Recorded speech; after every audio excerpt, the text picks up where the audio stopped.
Hi friends, welcome to Anil Jeela blogs.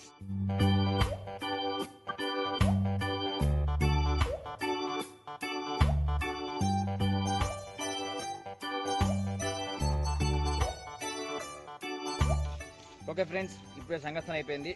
ఈరోజు ఒక correct గొప్ప మ్యాటర్ ఎంచుకున్నా. ఈరోజు మాత్రం ఎంచుకున్న మ్యాటర్ ఏంటంటే చాలా మంది చాలా రకాలుగా రీసెర్చ్ చేసినారు పిల్లల మీద. అంటే వాళ్ళకి సీసీ మాటలు ఉంటే బాగుంటుంది, వాళ్ళు బాగా మంచి చదువుకుంటారు, ఒకరు ప్లేవే అయితే బాగుంటే అంటే వాళ్ళందరూ పెద్ద పెద్ద వాళ్ళు రీసెర్చ్ చేసినారు, చెప్పినారు. అంటే వాళ్ళ ఒపీనియన్ చెప్పినారా, మరి పిల్లల ఒపీనియన్ చెప్పినారా మాకైతే తెలియదు. అది మనం కూడా చూడలేదు. వాళ్ళు పుస్తకాలు రాసిపెట్టినది ఈ మెథడ్ పిల్లలకి చాలా ఉపయోగపడుతుంది, ఇట్లా చెప్తే బాగా అర్థం చేసుకుంటారని చెప్పేసి వాళ్ళు ఏమో రీసెర్చ్ చేసినారు, ఏం చేసినారు మనకైతే తెలియదు. మనం పక్కా న్యాచురల్ గా డైరెక్ట్ గా అటాక్ చేసి అడిగిద్దాం. ఇది మళ్ళా నేను మాత్రం రెడీ చేస్తాను పిల్లల్ని, ఇలాంటి మాత్రం డైరెక్ట్ అటాకే. Okay, which is the best method to teach అనేది ఈ బ్లాగ్ లో ఎండింగ్ చెప్పుకుందాం. ఓకే, కృష్ణక్క కోసం వెయిట్ చేస్తున్నాం. ఓకే, గిడి దగ్గర. ఓకే చూసిన ఒక క్వశ్చన్ అడుగుతారా? ఇప్పుడు మీకు ఇప్పుడు అందరు టీచర్లు ఉన్నారు కదా, నువ్వు క్లాస్ ఫస్ట్ కదా, అసలు పిల్లలకి టీచింగ్ ఎట్లా చేస్తే జల్ది అర్థమవుతుంది? అంటే నీకైతే ఎట్లా అనిపిస్తుంది? నాకు ఇట్లా చెప్తే జల్ది అర్థమైపోతుంది అనేది మెథడ్ ఉందా? నా ఒపీనియన్ అయితే ఇప్పుడు మన ప్రకారంగా నడిచేది అయితే చాలా బాగుంది. మన ప్రకారంగా నడుచుడు అంటే మన లెసన్స్ చాలా బాగా వెళ్తున్నాయి, మళ్ళీ అర్థమయ్యేటట్టు చెప్తుర్రు. అర్థమయ్యేటట్టు ఎట్లా చెప్తున్నాం అంటే కొన్ని బుక్ లో ఉన్నట్టే కాకుండా కొంచెం వేరే తెచ్చి పెడితే బయటికి కానీ అక్కడికి తెచ్చి పెడితే ఇంకా బాగా అనిపిస్తుంది. ఆడుకుంటా పాడుకుంటా మంచిగా దాని ఉన్న మాటలు చెప్పకుండా బయట మాటలు చెప్తే మంచిగా అనిపిస్తుంది. ఊకే సబ్జెక్ట్ చెప్తే బోర్ అంటే ఊకే సబ్జెక్ట్ అంటే ఎట్లా బోర్ మీద ఊకి రాసుకోవద్దు. ఎట్లా నీకు ఎట్లా చెప్తే నీకు అర్థమవుతుంది? ఆడుకుంటూ పాడుకుంటే ఇంకా ఇంకా ఇంకా టెక్స్ట్ బుక్ కాకుండా వేరే చెప్పిన నేను చెప్పేది నీకు అర్థమవుతుంది. ఎందుకు అర్థమవుతుంది? బయట బయట బయట మాటలు చెప్తాం. బయట మాట్లాడు. ఇంకా ఇంకా ఆడుకుంటే పాడుకుంటే ఇంకా జోకులు చేసుకుంటే జోకులు చేసుకుంటే చెప్తా. ఇంకా అంతేనా? మంచిగా అనిపిస్తుంది. మీలాగా చెప్తే గాడేలా కొట్టగానే ఎట్లా అంటే ఆశ్చర్యం మీలాగానే ఒక నేను నాలాగానే నేను ఎట్లా చెప్తాను? ఆడుకుంటూ పాడుకుంటూ అందరు చెప్పలేరు కదా, మరి అట్లా చెప్తే అందరికి అర్థమైంది. ఆడుకుంటూ పాడుకుంటూ అంటే మీకు అట్లా చెప్తే అర్థమవుతుంది. అంటే వాళ్ళకు నచ్చినట్టు చిన్న చెప్పాలి. అంటే ప్రాబ్లం పెద్ద ఉందనుకో, దాన్ని షార్ట్ కట్ చెప్తే ఇంకా షార్ట్ కట్ చెప్తే పిల్లలు చాలా అర్థం అవుతుంది. అంటే వచ్చిన వాళ్ళకి అర్థం. అంటే క్లాస్లో క్లేవర్స్ ఉంటారు, డల్లర్స్ కూడా ఉంటారు కదా. డల్లర్స్ కు ఒకసారి చెప్తే అర్థం కదా, చెప్పిందని 2-3 సార్లు రివిజన్ చేసుకుంటే చెప్తే డల్లర్స్ కు క్లేవర్స్ అందరికి ఎట్లా చెప్తే అర్థం కాదు. ఎట్లా చెప్తే అర్థం కాదంటే ఓన్లీ మీరు లెసన్ చదువుకోరు, నేను మీనింగ్స్ చెప్తా అంటే అట్లా చెప్తే ఎవరికి లెసన్ అర్థం కాదు. ఫస్ట్ వాళ్ళు ప్రిపేర్ అయినా ప్రిపేర్ కాకపోయినా మాకు వచ్చి ఒక అంటే లెసన్ లా కాకుండా ప్లే మెథడ్ లో స్టోరీ లాగా చెప్తే బాగుంటుంది. అంటే తొందరగా అర్థమవుతుంది, తొందరగా రిసీవ్ చేసుకోవాలి. ఓకే, ఇంకా అంటే అందులో ఉన్నట్టు చెప్పకుండా కొద్దిగా బయట మ్యాటర్ కూడా చెప్తే ఇంట్రెస్ట్ వస్తుంది. అంటే మన ఇచ్చిన లెసన్స్ని మన చుట్టూ ఉండే పరిసరాలని చుట్టూ ఉన్న పరిసరాలకి అనుగుణంగా చెప్తే అర్థమవుతుంది. చుట్టూ అంటే ఇప్పుడు జరుగుతున్న సిచ్యువేషన్స్తో కలిపి చెప్తే అర్థమవుతుంది. అటు జిల్లా అర్థమవుతుంది. ఓకే, అంటే ఇప్పుడు ఎట్లున్నది అప్పుడు ఎట్లున్నది అనేది అర్థమవుతుంది. ఓల్డ్ న్యూ రెండు కలిపి చెప్పాలి. అట్లయితే అప్పుడు పరిస్థితులు ఎట్లున్నాయి, ఇప్పటి పరిస్థితులు ఎట్లున్నాయి అని అర్థమవుతుంది. ఓకే, ఓన్ మెథడ్ అంటే స్టోరీలా చెప్పినా కానీ అది మనకు లెసన్ చెప్పినట్టుగా అనిపించకుండా ఒక మ్యాటర్ చెప్తూ ఆ మ్యాటర్ లోనే అంటే క్లాస్ అంటే సబ్జెక్ట్ వచ్చి చూడాలి, చేసుకుంటారు. మా భాషలో మాకు అర్థమయ్యేటట్టు చెప్తే అర్థం. మీ భాషలో అంటే మన రోజు యూజ్ చేస్తాం. అంటే మీ ఇంటి దగ్గర ఎట్లా మాట్లాడుకుంటామో అట్లా మాట్లాడుకుంటాం. మరి సబ్జెక్ట్ కూడా అట్లా చెప్తే అర్థమవుతుంది. అట్లయితే అర్థమవుతుంది. ఇంకా వేరే మెథడ్స్ ఏమన్నా అంటే నీకు ఇట్లా ఆడుకుంటూ పాడుకుంటూ నీకు ఏమనిపిస్తుంది? క్లాసులో ఆటలు ఆడుకుంటా పాడుకుంటా చెప్తే మంచిగా అర్థమవుతుంది. అందరూ మంచిగా ఉంటే ఆచార్యకి మంచిగా అనిపిస్తుంది. ఓకే, అందరూ మంచిగా ఇంటి మంచిగా అనిపిస్తుంది. అందరు ఇష్టం అన్నట్టు చేసి అనుకో ఎవరు వినరు. ఓకే, ఆచార్యకి ఎట్లుంటే చెప్పబుద్ధి అవుతుంది. అంటే మేము అందరం మంచిగా ఉన్నాం అనుకో, ఆచార్యకి చెప్పబుద్ధి అవుతుంది.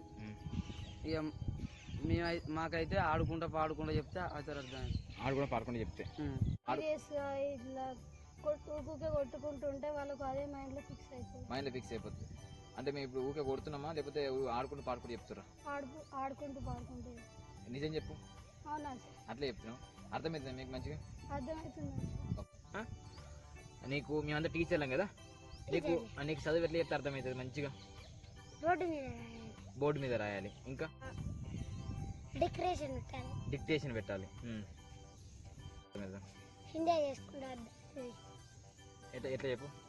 ఎంజాయ్ చేసుకుంటే అర్థం. ఎంజాయ్ హ్యాపీగా ఉంటే అర్థమవుతుంది. అంటే హ్యాపీగా చెప్పాలి టీచర్. కొట్టుకుంటూ చెప్తే ఎందుకు అర్థం కాదు? కొట్టుకుంటూ చెప్తే అటు కొడితే ఇటు కొడితే అటు కొట్టి ఇటు కొట్టేసరికి బెల్ అయిపోతుంది. అసలు ఏం చెప్పారంటారు, అంతేనా? ఇంకా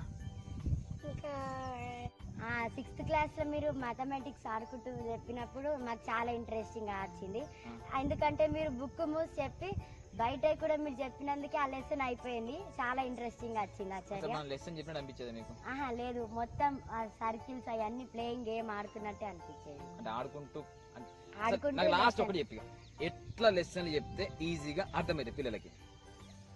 అంటే ఇప్పుడు బుక్ తెరవకుండానే లెసన్ అయిపోయేటట్టు బయటికి కూడా తెచ్చి మనకు కొంచెం అర్థమయ్యేది చెప్తే ఇంట్రెస్టింగ్ గా వస్తుంది, ఇంకొంచెం అర్థమయ్యేటట్టు ఉంటుంది. అంటే బయట విషయాలతోని అంటే బుక్ సంబంధం లేకుండా ఒక మ్యాటర్ మొత్తం చెప్పి తొందరగా అప్పుడు మనకి తొందరగా రీసైకిల్ అవుతుంది. అంటే అందరిని ఇన్వాల్వ్ చేసుకుంటూ ఫ్లేవర్స్ అందరినీ చూసుకొని మంచిగా అర్థమైంది. ఏదో ఆచార్య బోర్డు మీద రాసుకున్నట్టు రాసి అదే అట్లనే రాసుకుంటూ పోతే అర్థం కాదు.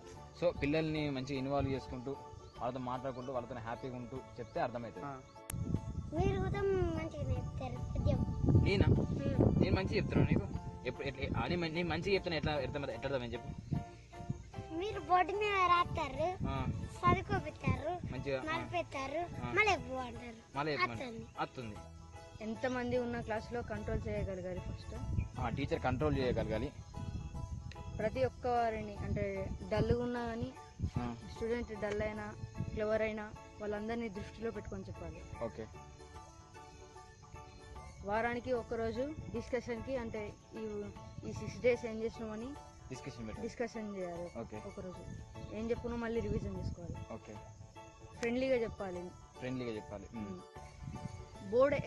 బోర్డు మీద బాగా యూజ్ చేయాలి. బోర్డు వాడడం బాగా యూజ్ చేయాలి. ఓకే.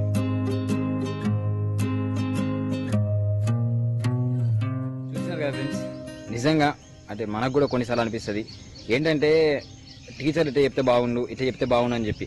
మాక్సిమం నేను కూడా చిన్నప్పుడు అనుకునేవాడిని. కొద్దిమంది టీచర్లు అంత హడావుడిగా చెప్పి వెళ్తారు, కొద్దిమంది బోర్డుకే చెప్పుకుంటారు, కొద్దిమంది అసలు ఏం చెప్తున్నారో అర్థం కాకుండా చెప్తారు, కొద్దిమంది సబ్జెక్ట్ తప్ప మొత్తం చెప్తారు.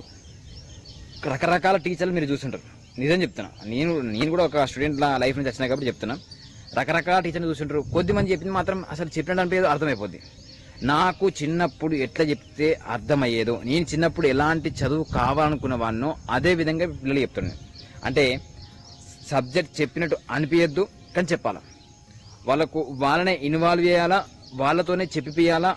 నిజంగా నా క్లాస్ నాకు చాలా నచ్చుతుంది ఫ్రెండ్స్. ఎందుకంటే సబ్జెక్ట్ చదువుతాం, దానిలో ఉన్న మ్యాటర్ మొత్తం ఈడ పెట్టుకుంటాం, దాన్ని ఏ విధంగా పంపించాలో పిల్లల మెదడులకు అట్లా పంపిస్తాం. కానీ పంపించేటప్పుడు ఆడెవడో పేర్లు ఉంటాయి ఇది టెక్స్ట్ బుక్లు, కానీ మనము మన పిల్లల మాట రప్పించుకుంటూ మన పిల్లల పేరును వాడుకుంటూ వాళ్ళందరితో ఆడుకుంటూ పాడుకుంటూ చెప్పినట్టే అనిపించద్దు కానీ చెప్పాలా. ఆ విధంగా చెప్పండి. అయితే ఫ్రెండ్స్ మీకు కూడా చిన్నప్పుడు అనిపించి ఉంటుంది, నాకు టీచర్లు ఇట్లా చెప్తే మంచిగా అర్థమయ్యేది, ఈ విధంగా చెప్తే పిల్లలకు అర్థమవుతుంది అనేది ఖచ్చితంగా ప్రతి ఒక్కరికి ఒక ఒపీనియన్ ఉంటుంది. ఆ ఒపీనియన్ కామెంట్ బాక్స్లో పెట్టండి. తర్వాత ఇంకోటి ఏంటంటే ఈ బ్లాగ్ని ఖచ్చితంగా అందరూ షేర్ చేయాలి. ఎందుకు అంటే ప్రతి టీచర్కి అర్థం కావాలి. పిల్లలు ఇలాంటి టీచింగ్ కోరుకుంటున్నారు. అంటే చాలా మంది బోర్డుకే పరిమితమై ఉంటారు, చాలా మంది లెక్చర్ మీదనే యూజ్ చేస్తుంటారు, చాలా మంది రకరకాల టీచర్స్ ఉంటారు. కొద్దిగా ఒకసారి ఆలోచిస్తే ఏ టీచర్ అయినా ఖచ్చితంగా చెప్పగలడు, కానీ చెప్పేది కొద్దిగా పిల్లలకు అర్థమయ్యేలాగా చెప్పాలి. వాళ్ళు ఎలాంటి ఒక్కొక్క క్లాస్ ఒక్కొక్క రకంగా కావాలనుకుంటా ఆ విధంగా ఎంచుకుంటూ కొద్దిమంది ఆటల మాదిరిగా చెప్తే మంచి అనిపిస్తుంది, కొద్దిమంది పాటల మాదిరిగా చెప్తే అర్థమవుతుంది, కొద్దిమంది కథల వారిగా చెప్తే అర్థమవుతుంది, కొద్దిమందికి బోర్డు మీద రాస్తూ చెప్తే అర్థమవుతుంది, కొద్దిమందికి ఆ క్లాస్ని అబ్జర్వ్ చేసుకుని వాళ్ళకి అర్థమయ్యే విధంగా చెప్పాలి ఫ్రెండ్స్. ఓకే, ఇప్పటికైతే నా టీచింగ్ లైఫ్ నాకు చాలా సాటిస్ఫాక్షన్గా ఉంది. ఎందుకంటే పిల్లలకు ఖచ్చితంగా అర్థమయ్యేటట్టే మ్యాక్సిమం అది అర్థమయ్యేలాగానే చెప్తాం. మాట్లాడితే నేను చాలాసేపు మాట్లాడతా, కానీ మీ మాటలు నాకు కావాలి. మీరు ఈ పిల్లల మాటలు 10 మందికి చేరాలా. సో ఫ్రెండ్స్, షేర్ చేయండి ఖచ్చితంగా. ఇంకా ఎలాంటి వాటి మీద వీడియో తీయన్నో చెప్పండి, తీసి పడేద్దాం. Okay, anyway thank you for watching this video. Bye.